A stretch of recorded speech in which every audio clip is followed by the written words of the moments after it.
Good Erev Shabbos, everybody. Parshas Tazria and Metzorah, it deals with the laws of tzoras.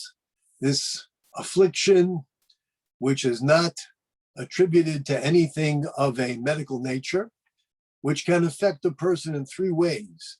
Either it's something on his skin, the skin can change color, or it could be something on a garment, or it could be something on the walls of his house.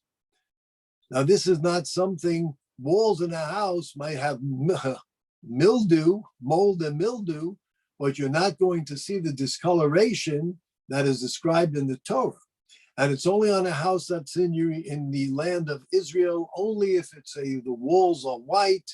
Similarly with the garments, only if it's something which is made from leather or it's made from wool or made from linen, and only if one is in Israel. This has nothing to do with any type of physical, medical source. This is a divine message from God, our Creator. What is the message exactly? So the Talmud tells us that there are three things that it's pointing to.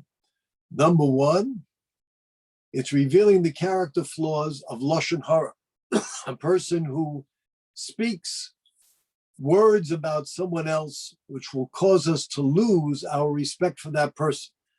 Lashon Hara, the evil gossip. In addition, if a person does not use what he is blessed with to enable others to participate. For example, if someone has a lovely home and they don't invite guests, they only use it for themselves.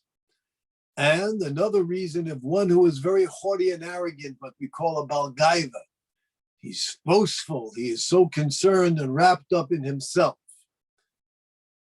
For Lashon Hara, we find that the person gets afflicted with this tzoras upon their physical person, and they are thereby told to leave their homes, and they have to live outside of the camps of Israel all by themselves. Even if there are others who are also afflicted with impurity, they cannot be with them. Vadod yeshev, they have to be isolated, because their words of Lashon Hara would cause a rift between one person and another.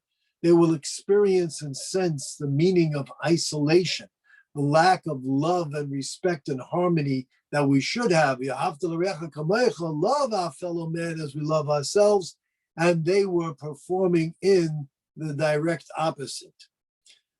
Then we have a person in which it says in the portion of Metzorah that if he sees that the walls of his house are afflicted with the tzoras, ubaloi asher habayis, he who owns the house. What does it have to say?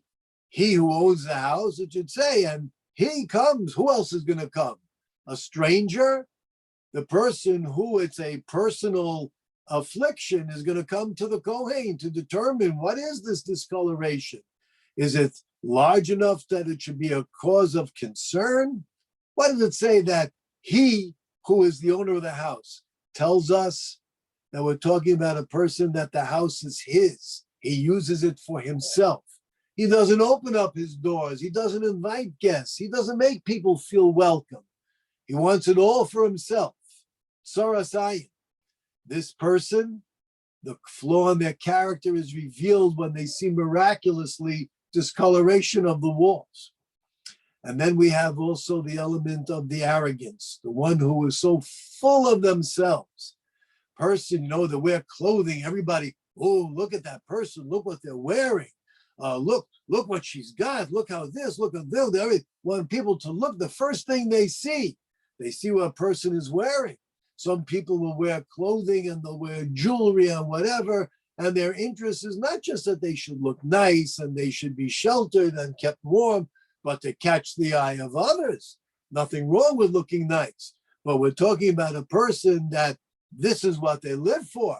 Everyone should say, look at me. Look how I'm dressed. Look what I'm wearing. Look at my fashion. This person, this character flaw is revealed when all of a sudden on their garments, they notice that there is also a discoloration, this affliction. with the affliction upon a person's body. So it tells us that they can be quarantined for a week. After a week, if it doesn't spread on their body, they're quarantined the second week. If it doesn't spread the second week, then the person can they can go into a mikveh and they can be purified. And yet we find with a garment that if it's found on the garment, we quarantine it for a week. If it doesn't spread, then we quarantine it a second week. If it's still there and doesn't spread, we don't purify it, but rather it must be treated as if it is definitely impure and it must be burned. So the question is, manishtana, by a human being, there are different means of a person becoming impure because they have the affliction of tzaras. They could come this way, that way, whatever it is. The second week, if it's still present but doesn't spread, the person can be purified. But by a garment, that's not the case. Why not? What is it about a garment? Because the second week we should say, well, it didn't spread. That shows that it's not such an affliction. It's not so terrible. No, it must be treated as if it is totally impure. It must be burned. Another question, why do we have to burn it? Well, the garment is not usable. So we know that when it comes to laws of purity and impurity, earthenware vessels cannot be purified by immersing in a mikveh. What do? You can break them. How do you break them? You puncture them. You make a hole so that it can no longer contain. See, here too, why do we have to burn the garment? Why can't we cut the garment, tear the garment, make a hole in the garment? No, it's got to be burned. Why is that? Why must it be burned? As we mentioned, the tzaras that comes on one's garment is to indicate the character flaw of one who thinks, I know what's right, I know who I am, and others should recognize it. I'll demonstrate it. I'll show it by my behavior. I'll show it by the way I dress. I'll show that I am smarter and I know better. This person has a terrible flaw. It states that God says a person who is a gases ruach, a person who is so arrogant, so full of themselves, I can't live with that person. I can't be with them. God removes his presence. And we know that when it comes to this trait of haughtiness, even the slightest element is unacceptable. We all have to have confidence in ourselves. The person should feel confident, I can do it. But there's a difference between feeling confident and thinking that I am the omniscient, I am the one who knows, I understand things better, I could never be making a mistake, I don't need to consult, I see what the picture is, I'm going to set into motion what I believe will be in the best interest of everyone, and I will take this upon myself and do it. Shem says, even the slightest trace of this type of character is unacceptable. And therefore, if a person spoke Lashon Hara, a person was frugal and refused to share from their wealth with others, and after 2 weeks, we see that it's still there, but it hasn't spread. There's still a little bit there. God says, I can live with that person. I can live with that person. Nobody's perfect. But when one has the garment, and on the second week, the tzaras affliction is still there, even though it didn't spread, they still have this element of boastfulness in which they cannot express the humility, and they cannot humble themselves and realize that we're a community and we need to share our ideas and communicate. God says, I cannot live with this person. This trait, even in its most microscopic form, is unacceptable. So what must we do? The Kleyaka says this is symbolized by chometz. What is chometz? Chometz. We have the flour, we have the water, you mix it together, and then you let it rise. Or you put yeast, which will enhance and allow it to leaven and rise. What is this rising? The matzah has to be flat and simple. The matzah is symbolic of the humility of man. Simple. The chometz is the element of man who feels, look what I can achieve. Look what I can accomplish. Look how wonderful I am. Look how smart I am. This chametz, what do we do with chametz? We must remove it completely. Chametz is unique. There are many things that are prohibited for us to eat, and yet it doesn't say that if a Jew happens to own a pig, that he has to sell it, that he has to destroy it or whatever. He shouldn't own it, but if he does, for whatever reason, people own dogs. Dogs aren't kosher. We're not allowed to eat a dog. We're allowed to own a dog. We're allowed to love a dog, a pet. Chametz, can't own it. Can't derive any benefit from it, even in its slightest microscopic form. And what do we do with the chametz that we do own? We destroy it, we burn it. This is the same element.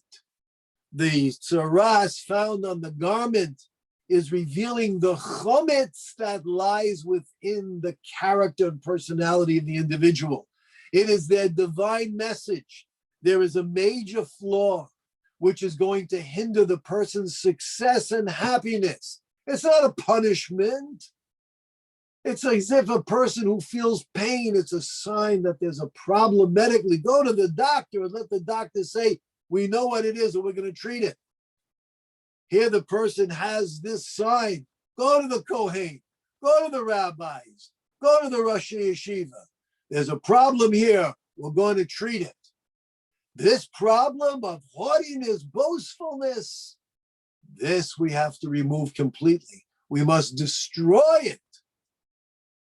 Don't even sell it, burn it. The Torah is very clear in its message. To live as a community, to live in harmony, to live as a family, we need to realize that we're all fallible.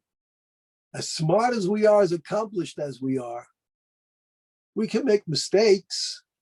We might not see the whole picture, or maybe our vision is impaired by some personal interests. We're human. So talk it over, discuss it, listen. The key to shalom is the ability to listen.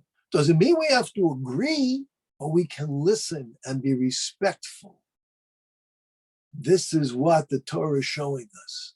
But for a person to say, I know what's right, and we're going to ram it down. We're going to do what we need to do, no matter what others say. We don't care. We're going to do it. This is the right thing. I will manipulate circumstances. I'll work behind the scenes. I'll plant the seeds. I'll do what I have to do because I see this as being the right path. Therein lies the danger, not to the community, to the individual's success and happiness. Let's not be afraid to realize that we are human. And as human beings, we're in constant journey to grow and to become more complete in our character. And especially these days between Pesach and Shavuos, as we are climbing the rungs of the ladder, preparing to receive God's Torah at Sinai, this is the most appropriate time for us to look within ourselves and say, I can do better. I can improve this. I can communicate here. I can listen over there.